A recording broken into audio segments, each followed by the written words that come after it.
got till 7, so we should probably start Yeah. soon. Okay. So, uh, okay, I'm gonna do the intro now. Okay. All right. Hello, everyone. Welcome to Dieman Series vlog. Today, I have a special guest, Gaz Gretsky. He's a very talented artist. He's a personal friend of mine. We actually met at a Ranger stop. Is that right? We met online first, but then the Yeah, Ranger stopped in person. Yeah, yeah, yeah. yeah. I wanted to bring him on to introduce him to you guys because he's a talented artist, and I like to give different artists a spotlight if I can on my vlog. I mean, I do it for Mascara Fighters, and now it's his premiere, and he's actually the first artist that I'm having here, so you're number one. Yeah, I did it. Number 1. You did it! Hercules, Hercules! So what's been going on, brother? Well, same as everybody, spending a lot of time inside. Thanks for having me on. I didn't know I was the first one too, so thanks for that. I get to lead Uh, the charge. welcome. But yeah, like we talked about a little bit off air, trying to keep busy, doing like a few online conventions when I can. Yeah. Taking some commissions and working on my book. Actually, you want to see a commission I just did? I have it Yeah, right sure. here. Yeah, we I got a just little. finished it up. It's not my usual stuff, but it's for this. It's for Warhammer 40K. Okay. And so somebody commissioned me to do this sort of medic scene, and I had to do a lot of research because I don't know anything about Warhammer, but they're pretty happy with it. So that's literally what I was doing yesterday, and then today I was back to work on issue 3 of the Horror 4, which is my comic, and then in between, just fan art prints How's and that whatever going else. too? Because I'm always interested in like your projects. It's going good. It's just going slower than I'd like. I'm inking issue 3, which is what I told you when I saw you at Ranger Stop months ago, and it's still true. Yeah. I've made progress, but not as much as I like because I feel like I get halfway through a page and then I have to do prints for a show coming up or something else happens in life or So I'm always working on art, but I'm not always working on my comic. Yeah. But my hope is to have it done this year. Yeah. But beyond that, I couldn't tell you when. But yeah, You outlined already how many columns you want, all of the text and all that, or where are you well, at? the way I have it, the way I do it is I scripted. It's 5 issues, and I scripted all 5 issues. The Mhm. first 2 are completely done, published. You could buy them on my website. The third issue, and all my issues, I take the script and I break it down to like what they call thumbnails or layouts. Yeah. Where it's like really scribbly, and then I take that and I blow it up to be like the actual size the page should be. And I'm working digitally at this point. And then I'll kind of clean it up a little bit, but not What a to the point. storyboard it. I see where you're Um, going with it. about that level of detail, yeah. And so I have the entire third issue, beginning to end, for lack of a better term, storyboarded or laid out, and it's written. And I'm working with a letterer, and he's done the lettering for all of it. And then I went through and penciled it, sort of like tighter than the storyboards. So right now it's I think it's 24 pages. I might be 23 or 25, 20, and I have 5.5 pages inked. So, but all I have to do is inks. Like nothing, everything else is done. Like you said, the lettering and the layout and everything. So once I get through with the inking, then I'll throw up a Kickstarter. I did a Kickstarter for the first 2, and they were successful. So I'll do a Kickstarter for this one as well. And that basically, because Congrats. oh, That's thank you. Yeah, that, luckily I'm able that to. alone, because I know a lot of people do the Kickstarter thing or the Patreon, and that could be a Right. whole. Oh, you send the link, and then. Yeah, well, I've been successful, I think, because I don't ask for a lot of money, and I could do that because I'm the writer and the artist. Yeah. Usually, like, oh, we have to pay this artist, or we have to pay this person, or whatever. Like, no one has to get paid. I just need money to print it and ship it. So it's a very low amount I need to get, like under $1,000. Most people are over $1,000. But what I do is then I have stretch goals and incentives. So like, oh, you pay X amount, you get the book, but I will do personalized sketches, or I'll give you a sticker or a poster. Like I have other things that I add on when I do the Kickstarter. So I think that helps too. Yeah. I saw you're doing Ultraman stuff, right? You're doing Yeah. a big Ultraman project. Can you talk? Uh, Can you talk about it, or you can't? yeah. I couldn't for a while. Yeah, because I did a Yeah, because you told panel called. me you can't. You know. No, I can. It's not out yet, but I can talk about it. I can't show it to you, No, unfortunately. no, it's fine. I was on a panel for Kaiju Conline, one of the online conventions, and we talked about it there. I did a My Hero Ultraman panel, and the main thing I was there to talk about was RR Parks Cards is a smaller card like trading card company. Is putting out a series of Ultraman cards, specifically the first season from the 60s.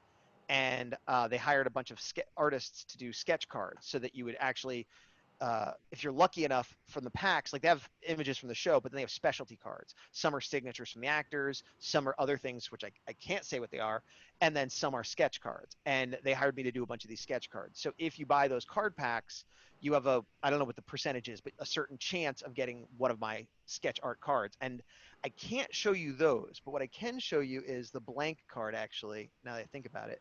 I have some right here, coincidentally. So these are they give me two blanks. This is the back of the card. That's the Yeah. Ultraman card. And so my signature will be there. And then this is the front. So my art, I have a bunch of Yeah, cards yeah, in there yeah. like that. But these are what they call artist proofs. So I have some extras. So when it comes out, I'm gonna let people, if they want to buy directly from me, they can tell me what character they want. Because if you happen to win one, you get whatever monster or Ultraman character that I drew, and you don't have a choice. But if you after it comes out, I'll offer, tell me what you want and I'll draw it on here and you get it, Yeah. personal to what you want. And I could also show you this, which is not, this is not in the card set, but this is Ultraman Ace. And this is kind of give you an idea of the style. Like it would be small on the card like that, the rest would be trimmed away. But this is what I sent the guy, Richard, to say, hey, I want to work on this set. And he's like, well, let me see. Can you draw Ultraman? And I was like, there you go. And he's like, okay, you got it. So Yeah. this is not from the set, but that's exactly the style of art you would see in the set from me. Let me ask you a little bit. Tell me about your comic. Going back to it for a minute. What's Sure. the tone for it? Like, what's the audience? What are you going to go for? It, well, it's all ages in the sense that it's not a kid's book, but it is appropriate for any age. There's no nudity, there's no cursing, there's violence, but it's cartoony violence. There's nobody getting Yeah. their head chopped off with blood gut. So it's all ages in the true sense of the word. Sometimes people say all ages and they think it's Garfield or something, and Yeah. it's not that. But the age Oh, group but that I would would. be G. What's that? Garfield would be G. 'Cause G Yeah, absolutely. general audience. And I have no problem with Garfield. I loved Garfield when I was younger, but yeah, I want it to be that anybody could read it. Younger kids might not get it because they might not follow the story, but they're not going to be offended by it. They're not, whatever. But my audience is basically anybody, forgetting about age, anybody who enjoys giant monsters, who enjoys Power Rangers, who enjoys Akira, that kind of stuff. One of my I let a few close friends and other artists read the full script before I like committed it to paper. And one of the people said it reminded them of like punk rock Akira meets Godzilla, Yeah. and that's not a bad description because I have my big monster, that's the Godzilla, and then I have all different groups of people. Like if you've ever watched or read Akira, like I have the government and the military and civilians, and then the main characters are, even though it's not our world, they're kind of similar to what you'd think of as like some underground punk rockers, even though they're not literally that because they're on a different version of Yeah. Earth. But so yeah, I hope it'd be fun for anybody. And it's one of those things too where like I can't wait till the full book is out because I'm proud of issue 1 and 2 and I'm proud of issue 3 that I'm working on, but it definitely is a full complete story of all 5 issues, beginning, middle, and end. It's not like Spider-Man where it just goes on forever. And nothing wrong with that. I like Spider-Man, but like Yeah. it will conclude and have an No, it's a ending. condensed story. It's Yeah, the beginning, yeah, the middle, and the end of it. right. And if it did really, really well, I could keep going with it, but that's not my plan right now. It would have to be like demand for it.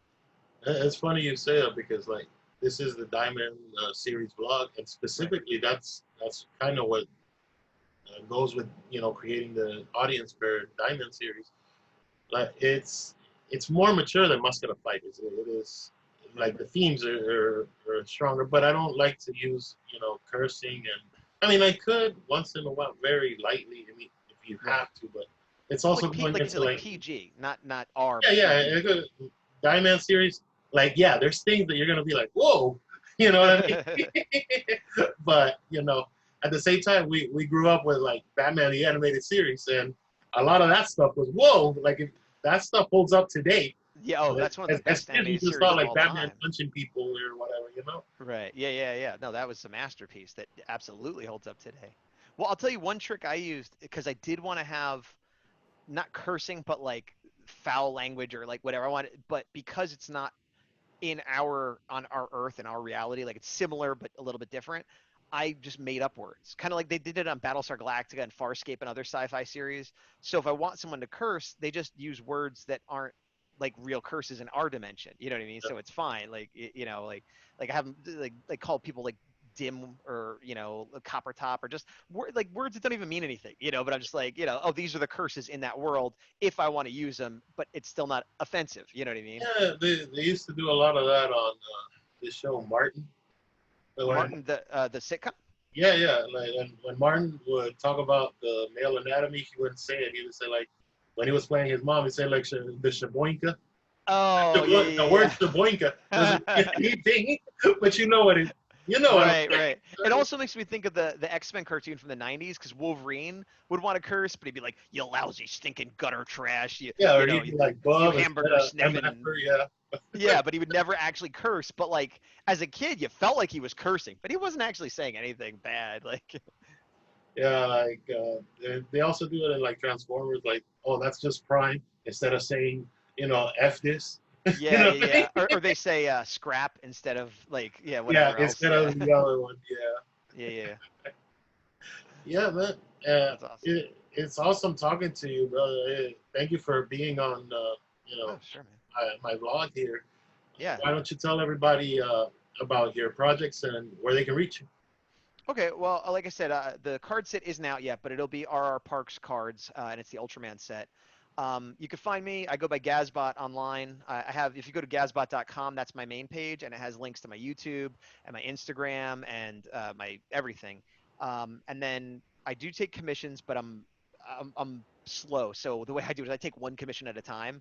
So if you sometimes people contact me and want to commission me, and I'm happy to You're take them, going but the Super 7 route of you'll get it in a year and a half. yeah, yeah, and I don't want to do that. So like I just finished this commission, which means I'm open for commissions. But as soon Yeah. as I take one, I'm closed again because I'm just it's hard and I'm slow. But other than that, I'm working on more fan art prints for Power Rangers. I have a lot of headshots, and there's a lot of people that want me to finish out those teams, and I'm doing another Ultraman print and Godzilla stuff. I'm working again on my comic, The Horror A4, and then of course the other thing, which is kind of what we talked about the first time. I do a weekly show called Action Activate Yeah, on I haven't YouTube seen too many of those pop up lately. every week, sometimes more than once a week. Okay. But here's the thing. I don't if you follow my Gazbot on Instagram, I don't promote it there. I have an Action Activate on Instagram. I kind of separated them Okay. because a lot of people followed me for my art and got sick of hearing about my Power Ranger show because they don't care. Yeah. Fair enough. So I was like, oh well, okay, I'll have my art channel and my Power Rangers Different audience. channel. Yeah. Yeah, different audience. So, but that's been going well. I've gotten more. I think when last talked, I was at like 800 subscribers. Now I'm over 1,000, which was my goal. So like, kind of talking about setting goals and hitting them. I hit that goal. I got not that it didn't change much, but it just felt good, to actually cross 1,000. And we've gotten some awesome interviews and things like that with Ranger actors and shout outs and all that kind of stuff. And this week we've been reviewing Beast Morphers, and this week we're going to do Beast Morphers. Next week we're going to have a guest on, supposed to be Scott Zillner. Do you know who Scott Zillner is? He's I probably actually know him, but not know him. Like, yeah, I know him. he's the guy in charge of Power Morphicon, and he also runs a bunch of shows around here. I thought And that was he Michael and no Michael does Ranger Stop. the other guy. Oh, okay. Michael is the East Coast Power Rangers guy. Yeah, Scott yeah. Zillner is the West Coast Power Rangers Okay. guy, basically, because I'm out here in California. So yeah, I would love to have Michael on too, but I haven't. He hasn't, Yeah, yeah, got back to me or whatever. I'm sorry, I haven't reached out to him. He hasn't reached out to me. Not that he hasn't got back to me. I don't want to make it sound yeah. like he's ignoring me. I haven't, but we just had we've had other people like voice actors and face actors been on the show. It's been great. But in between, we just review shows or we talk about toys or whatever. And me and my buddy, the big dog, woof woof, do that. So that's every week, but sometimes more than once a week we do that. Are And you then, up to date with it, or you're taking off the big hiatus for 7 months? well, what? Here's the Because a thing. lot of people just don't care anymore. Because Up if until you log on to anything and there's a spoiler, so you might as I well. know. Well, that's a tricky subject. Yeah. We started doing like current reviews with Beast Morphers. We had done some older shows and stuff like that, but when Beast Morphers started, we're like, oh, and so we reviewed them as it would air on Nick in America. And even during the hiatus, there were some leaks and stuff like that. Going into season 2, we watched the first, I think it was like 8 episodes, and once a week we reviewed them. And then spoilers started coming out. And the spoilers for the second half of season 2 are Yeah, huge. that's how they got me too. Yeah, and I still wasn't planning on watching them, but a friend of the show who knew the spoilers was like, "Listen, I know you're trying to do it the right way and wait and do it official, but if you wait, everything is going to get spoiled for you guys. So whether you talk about it on the show or not, you should watch it." And so we did. And there was a site like, and here's the thing: if they were coming out a little early, I could wait. But literally, it was like we still haven't got these episodes, and they aired all of them. Like they were putting out like one a day. It wasn't even once a week. So they aired Yeah, all of they them. knocked out everything in like a week. Yeah, in a week they put And out they the whole dropped rest. an extra one on Saturday just to like stick it to people. Yeah, yeah. And meanwhile, in America, we still haven't got them. So I did watch them, and we did start reviewing them. Basically, the way we did it though, because we couldn't even keep up, because we usually do one a week, and they dropped like 10. So we jumped ahead from where we were, and we reviewed the last two episodes, like the season finales, which were like crazy. And we put spoiler warnings, like don't watch these reviews if you haven't seen these episodes, because Yeah. we will spoil them for you. Then we went back, and now there's a few episodes in the middle that we're filling in with like the big crossover episode is the one we're going to be talking about this week, for example. So there's like 6 episodes that we haven't reviewed that we're doing in between, but we've been lucky enough to get some interviews in between, because last week was an interview with Colin Bass, who does he runs Crimson Vision Studios, which does a bunch of fan films like First Ninja and Rise of the Ninja, and he does fan Okay, yeah, films. yeah, I've seen some of that stuff. Yeah, yeah, and it's so Good. good quality and so popular that he's gotten actual Ranger actors to be in it, like William Shufelt from Ninja Steel, and he just got Jessica Rae from Wild Force, and like so it's pretty awesome. But anyway, he agreed to an interview with us last week, so this week we're gonna do a review. The next week is Scott Zillner, and then there's another one coming up that I can't say who it is, but like we're very fortunate that we have people that want to be on our show. But it's making the reviews slow down because between our schedules, we can only really do one show a week most weeks. So Yeah. yeah. But yeah, Uh, eventually we're gonna run out of episodes. yeah. Yeah, I'm not gonna spoil. I mean, but you know everything, right? I know everything, but I don't want to say Okay, for people that's who haven't seen. Yeah, the only thing I'll say is like 11 years, bro. Wow. I have no idea what you're talking about. I have no comments and no idea what you're talking about. I mean, well, we'll leave it there. Yeah, yeah, Thanks for yeah. being on, man.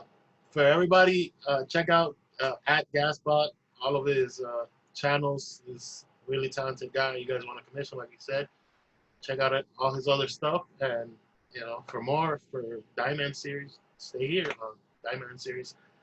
Till next time. Bye. Thanks, guys.